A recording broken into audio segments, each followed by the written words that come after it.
13:1-9. So this is the parable of the sower, the seeds, and the soil.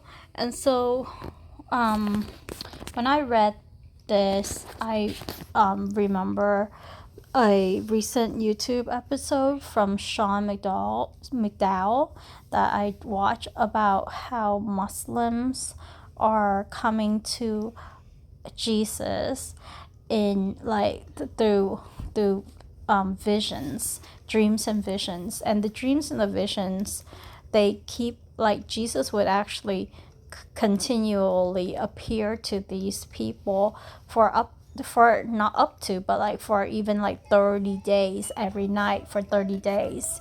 And then he orchestrate like people, like Christians, to be their neighbors and stuff, or Christians to come into their life whom they feel comfortable asking questions. And then they would be on a journey to understand him more, and they're really like open. I've heard that about 50% of Muslim who converted to Christianity had some kind of dream or vision. And it's interesting that he said that, Muhammad, Islam, was born out of a vision. And Jesus is using that same approach to reach Muslims.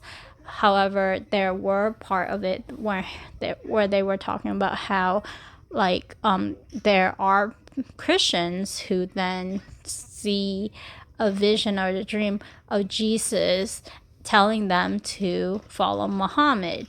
And so a dream is just, the Satan can also imitate a dream. He kind of like tries to make fake. He likes fake goods, and so he does that too. So it in itself is not authoritative,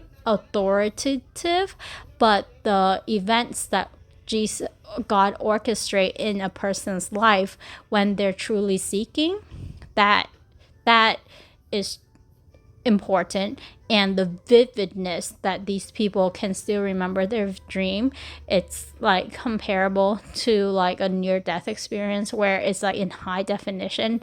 After 30 or so years, they still couldn't forget it. And so I heard that, and when I read this, and it's reminded me of those testimonies, or the stories of those testimonies.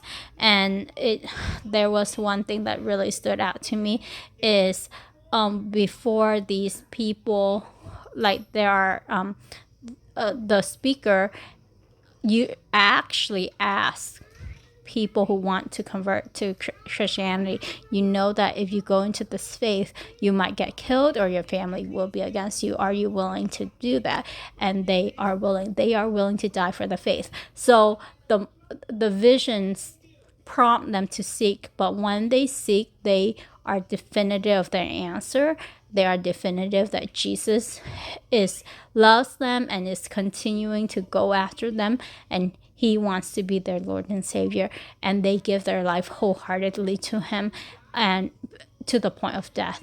And so I think that's what it means by others fell on good soil and yielded a crop. And it's, I mean, they also said, like, how many of us in the Christian community in the U.S., if we were asked those questions, we would just turn and say, no, I'm not going to be part of this. But this is how real their faith is to them. And I'm kind of like, it got me thinking about where I would be. And I try to tell my kids, if a person point a gun at you and say, or at me, and say that if you don't say that, denounce Jesus, if you don't denounce Jesus, then I would get killed. If I get killed, what would you do? If I get killed, would you feel guilty for the rest of your life about that? So I feel like the world is going to persecute Christian more and more, and I wanted to equip my children for that, so that if that case happened, they need to know that I'm in heaven waiting for them and not feel guilty about their choice. And I want their choice to be for God and not just to save my life temporarily. So it makes you reflect the faith that these people have versus your own faith. And are you ones who fell on the good soil or another type of soil?